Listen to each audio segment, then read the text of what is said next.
O homem que inventou o pecado. Parte 5. 12 sem dizer uma palavra, ela deitou-se de bruços, visivelmente exausta, e implorou com voz trêmula: por favor, siga em frente. Não pare. Apenas siga. Aaron, sem esboçar reação, manteve sua postura rígida e impassível. Ele continuou conduzindo a carroça em seu ritmo constante, sem dar sinais de curiosidade ou compaixão aparentes. O som das rodas de madeira contra o solo seco e o resfolegar dos bois eram os únicos ruídos que preenchiam o espaço entre eles. Depois de algum tempo, quando parecia que o silêncio dominaria para sempre, a jovem se levantou e sentou-se ao lado de Aaron, a respiração mais controlada agora.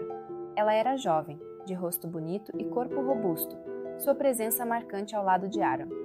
Mesmo assim, ele permaneceu quieto, olhando para a estrada à frente, sem se virar para ela ou fazer qualquer pergunta. Foi então que, com um suspiro pesado, a jovem começou a falar. Eu acabei de me casar, começou hesitante, como se o peso da confissão se acumulasse em cada palavra. Mas eu o traí, não pude evitar. Fui dominada pelo desejo.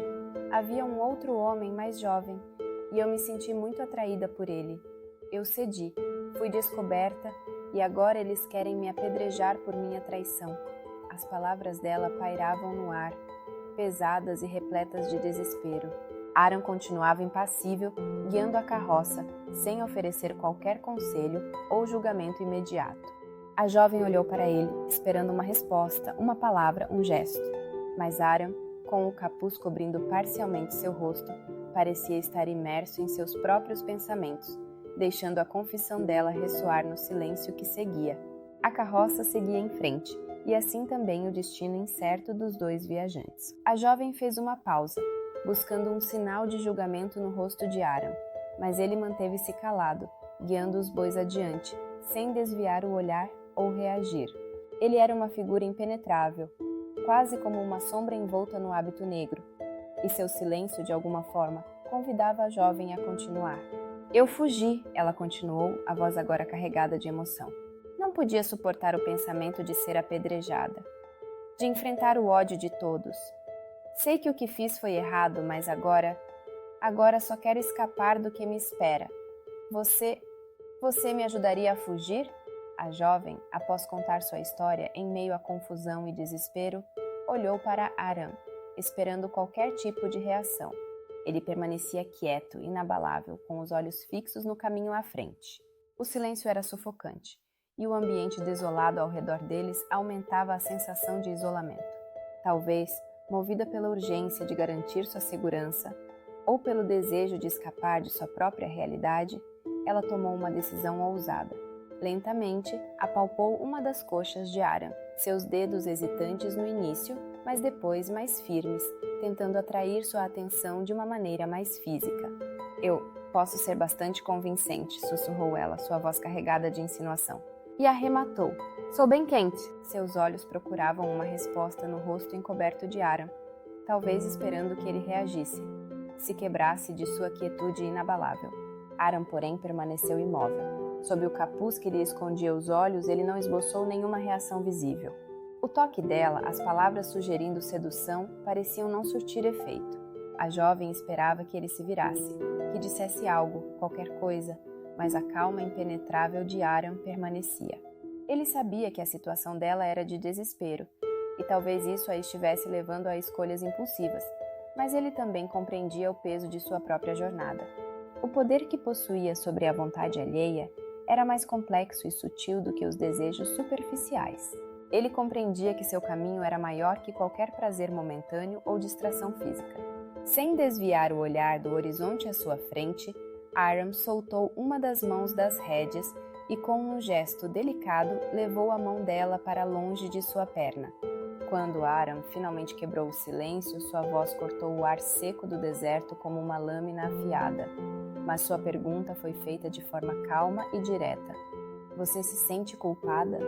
A jovem, que até então havia mantido uma fachada de certa firmeza, desabou sob o peso da pergunta.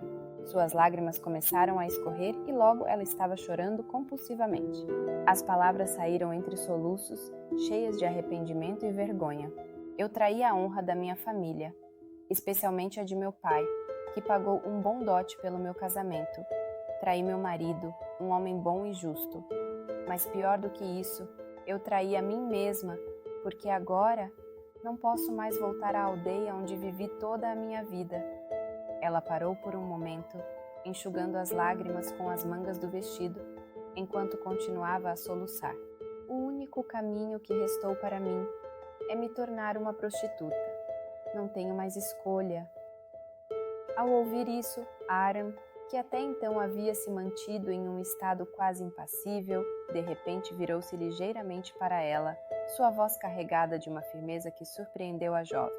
Isso não é caminho para nenhuma mulher, ele disse com uma reprovação que foi tanto moral quanto pragmática.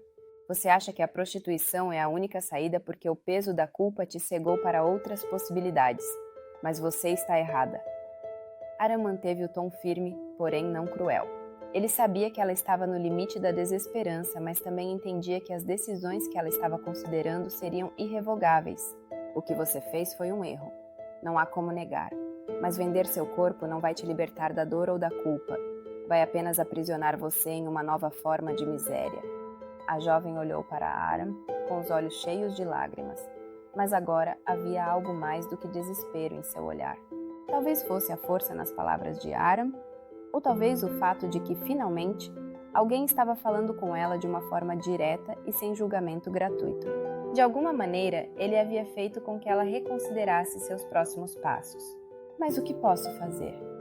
Perguntou ela, a voz ainda trêmula, mas com uma pitada de curiosidade e esperança. Há sempre outro caminho, disse Aram, voltando os olhos para a estrada à frente. Mas você precisa primeiro se libertar da ideia de que está condenada. A culpa não te define. O que te define é o que você escolhe fazer a partir daqui. A carroça de Aram chegou a um pequeno oásis, um raro respiro de vida no vasto deserto. No centro, um poço cercado por algumas tendas de mercadores, onde viajantes e comerciantes paravam para descansar e reabastecer suas provisões. A sombra das palmeiras oferecia um alívio bem-vindo do calor implacável, e o burburinho suave das transações comerciais enchia o ar. Aram, sempre metódico e cuidadoso, solicitou à jovem que desse água aos bois, gesticulando para o poço, enquanto ele se dirigia a uma das tendas. O mercador a quem procurava era um homem que ele conhecia de suas andanças passadas, especialmente durante seu tempo com a caravana de Farid. O nome do mercador era Sarrim, um homem de idade avançada, já viúvo há algum tempo, e alguém conhecido por sua busca constante por uma nova companheira, mesmo que fosse muito mais velho do que a maioria das mulheres que o atraíam.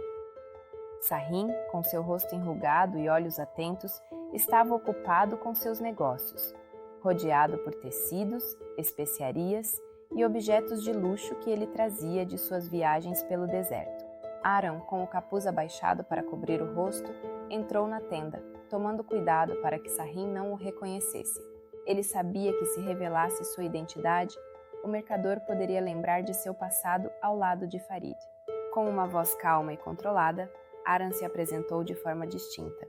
Sou um casamenteiro, disse ele, sua voz baixa e enigmática, e trago notícias que podem lhe interessar. A jovem que viaja comigo, uma beleza rara, deseja se casar com um homem de respeito e estabilidade. Ela viu em você essas qualidades e quer se tornar sua nova esposa. Sarrim, que já havia perdido muito na vida, inclusive sua esposa, levantou os olhos com interesse imediato. Ele estudou Aram por um momento, intrigado pela figura misteriosa que parecia conhecer bem as necessidades de um homem como ele. A ideia de uma jovem tão bonita e atraente querer se casar com ele certamente despertou algo em Sarrim, cuja idade o fazia duvidar de encontrar uma esposa tão jovem novamente. Sarrim, um homem que há muito tempo vivia sob o peso da solidão, ficou profundamente admirado ao ver a jovem que Aram havia mencionado. Seus olhos, que já haviam visto tantas feiras e caravanas ao longo dos anos, ficaram fixos na beleza impressionante da moça.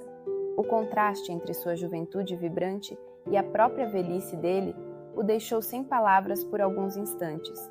Ele observava seus traços delicados, o brilho de seus cabelos e a graça em seus movimentos, sentindo uma onda de nostalgia e desejo, como se fosse transportado de volta à sua juventude, quando os encantos da vida pareciam mais ao alcance de suas mãos. Para Sarrin, que havia vivido muito, aquela visão despertava sentimentos que ele pensava já estarem adormecidos para sempre. A juventude dela não só o fascinava, mas também o enchia de um sentimento agridoce de oportunidade e de fragilidade. Sarrin sabia que seu tempo e suas experiências o haviam afastado do vigor de tempos passados, mas ao ver aquela jovem, ele sentiu algo mais profundo, um desejo de viver novamente ao lado de alguém que trouxesse luz aos seus dias cansados. Ele via na moça não apenas uma beleza física, mas uma chance de reviver a vida que, de certa forma, havia deixado para trás após a morte de sua esposa. A ideia de compartilhar seu lar, sua fortuna e seus dias com alguém tão bela e jovem fez com que seu coração, antes endurecido pelo tempo e pela perda, voltasse a bater com mais força. Ela realmente deseja isso? Sarrin perguntou, tentando esconder seu entusiasmo, mas claramente intrigado com a oferta. Por que uma jovem tão bela escolheria alguém como eu, um homem muito mais velho? O que ela realmente deseja? Aram, mantendo a serenidade e sem revelar suas verdadeiras intenções, respondeu habilmente. Ela sabe que a segurança e a estabilidade de um homem experiente são muito mais valiosas do que os caprichos da juventude. O mundo dela desmoronou, os pais morreram e ela busca refúgio com alguém que possa protegê-la e oferecer uma nova vida.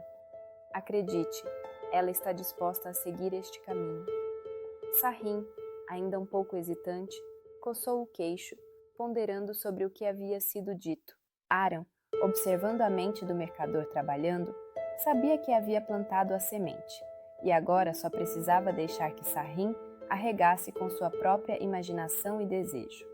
Era a oportunidade que o mercador viúvo e solitário esperava, e Aram soubera como transformá-la em algo atraente. Sarrin, encantado pela beleza e juventude da moça, aceitou prontamente a proposta de Aram. Para ele, a ideia de ter novamente uma esposa jovem, que poderia revitalizar seus dias e trazer de volta o calor de uma companhia, era irresistível.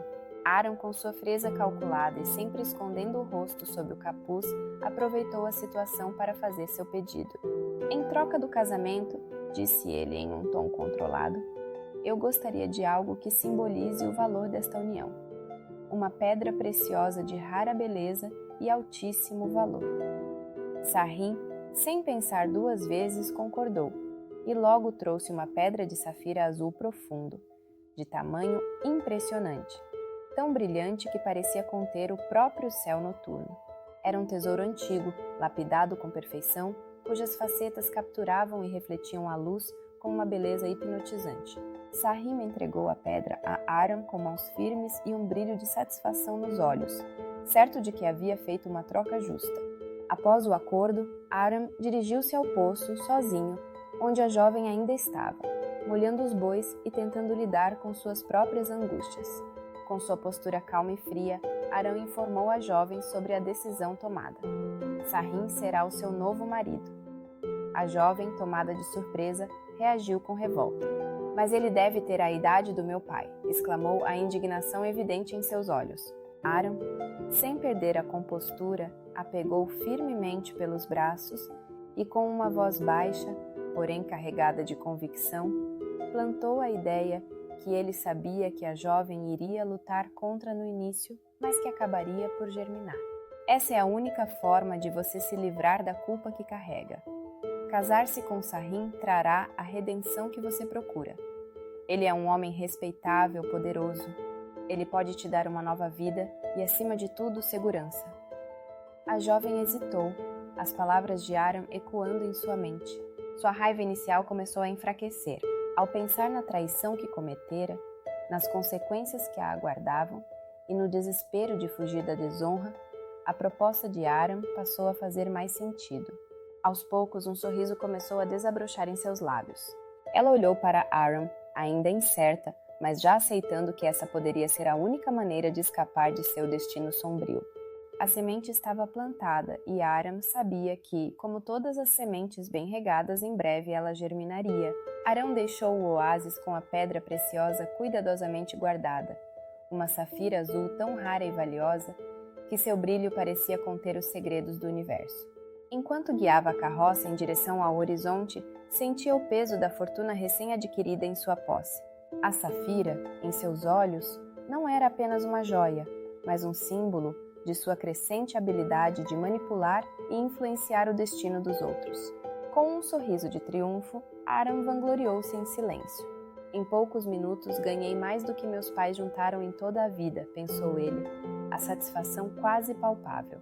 O esforço de anos de trabalho árduo e honesto de seus pais, Zara e Malik, parecia insignificante diante da riqueza que agora carregava.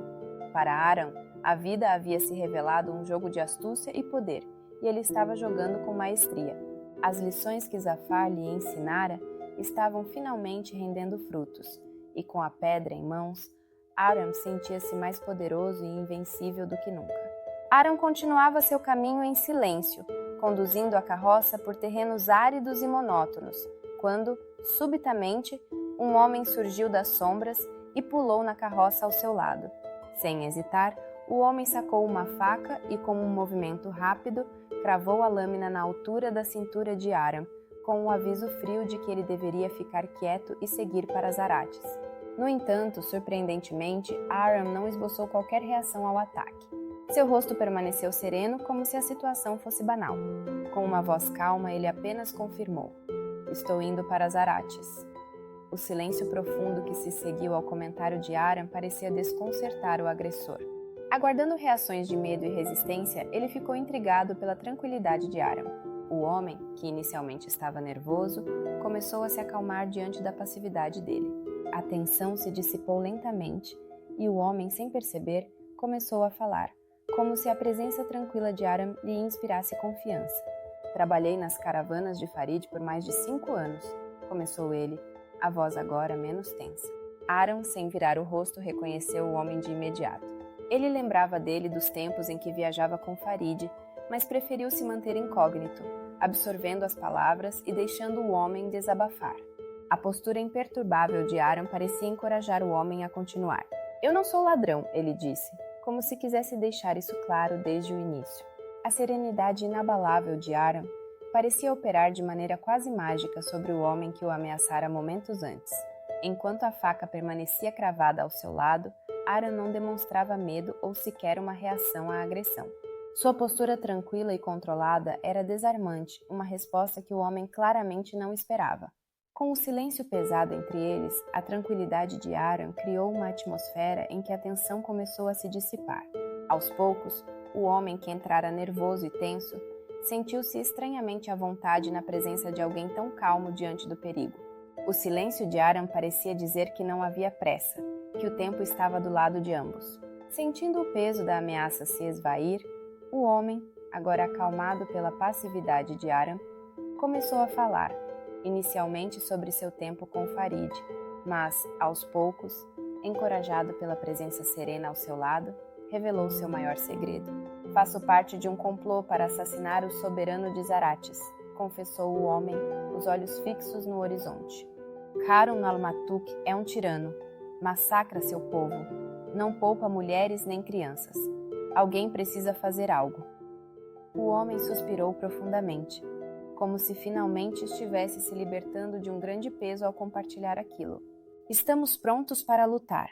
Temos um arsenal de lanças e espadas escondido. Muito poucas pessoas sabem disso. Inclusive, eu sou um dos poucos que conhece a localização.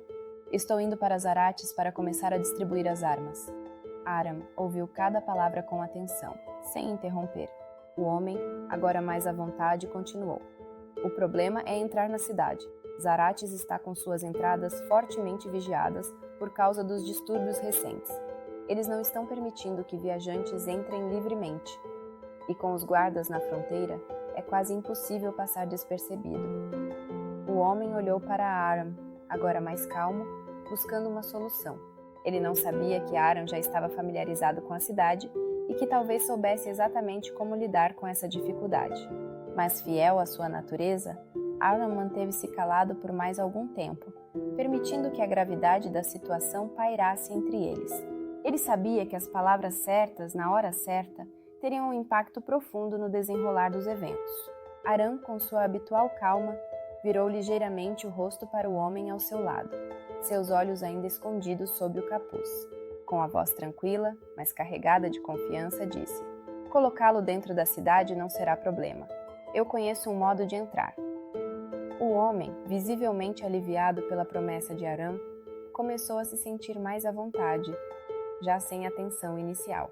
Arã, percebendo que o homem estava disposto a compartilhar mais, inclinou-se um pouco e, com uma leve inclinação de cabeça, sugeriu calmamente: se vamos fazer isso direito, precisarei saber mais sobre o plano. No início, o homem hesitou profundamente ao ouvir a proposta de Arã. Seu instinto natural de autopreservação o fazia desconfiar de qualquer pessoa que prometesse algo tão ousado e vital como atravessar as muralhas de Zarates. Afinal, ele mal conhecia Arã, e a natureza calma e enigmática de seu novo companheiro de viagem o deixava inquieto. O capuz que escondia parte do rosto de Arã apenas alimentava essa desconfiança, como se o homem estivesse lidando com alguém que escondia mais do que revelava. Além disso, o próprio fato de Arã não ter reagido à ameaça da faca inicialmente levantava perguntas. Quem era esse homem tão sereno em face da morte, tão confiante no perigo? O homem ponderou. Será que é confiável? E se fosse um agente do soberano, infiltrado para descobrir e frustrar o plano? Entretanto, conforme os minutos passavam e Arã se mostrava constante e calmo, sem qualquer sinal de traição ou ganância, o homem começou a reavaliar. A confiança silenciosa de Arã não era a de alguém que planejava uma emboscada. Transmitia a sensação de ser alguém com experiência, que já lidara com situações muito mais complicadas. As promessas de Arã, ainda que audaciosas, não pareciam falsas. O homem observou que Arã falava pouco e ouvia muito, algo que lhe inspirava uma curiosa confiança. Aos poucos, ele começou a sentir que estava na presença de alguém que sabia como jogar o jogo de poder e subterfúgio muito melhor do que ele. E, além disso, Arã nunca havia feito perguntas incriminatórias ou pressionado por detalhes sensíveis, o que sugeria que ele não estava buscando traí-los. A partir desse momento, o homem tomou a decisão. Este homem pode nos ajudar. Eu não tenho outra escolha, e ele parece ser uma excelente aposta. A hesitação foi desaparecendo, substituída por uma estranha sensação de alívio e, por fim, confiança. O homem respirou fundo antes de falar. Somos cerca de 100 homens, trabalhadores de caravanas, agricultores e mercadores que foram afetados pelo reinado de terror do soberano. Cada um de nós tem motivos pessoais para fazer isso. Karun al-Matuk destruiu famílias, forçou homens ao exílio e matou mulheres e crianças por supostas rebeliões que nem sequer existiram. O homem parou por um segundo, tentando organizar seus pensamentos. O plano é simples, mas arriscado, continuou ele, com um olhar agora mais decidido. Temos um arsenal escondido em uma das cavernas perto do rio, a cerca de meia jornada de Zarates. Lanças, espadas, algumas armaduras antigas que conseguimos resgatar de ataques anteriores. Uma parte do grupo já está dentro da cidade, entre comerciantes e trabalhadores que aderiram à nossa causa. A outra metade, que inclui a mim, precisa passar pelos portões sem levantar suspeitas. Quando todos estivermos dentro, a ideia é esperar o momento certo. O festival, que acontecerá em 3 dias, quando Karun al-Matuk estará no centro da cidade, exposto, sem seu exército completo ao redor. Ele continuou, agora falando de forma mais detalhada, como se cada palavra atestasse a viabilidade do plano. Durante o festival, nossos homens de dentro começarão a armar os civis revoltados com as armas escondidas. A multidão será nossa cobertura, e quando o caos começar, será o momento para atacar diretamente o soberano. Acreditamos que, se o derrubarmos, a guarda se dividirá entre os que lutam por ele e os que estão dispostos a deixar o regime cair. Arã ouviu tudo em silêncio, ponderando cada detalhe enquanto o homem prosseguia.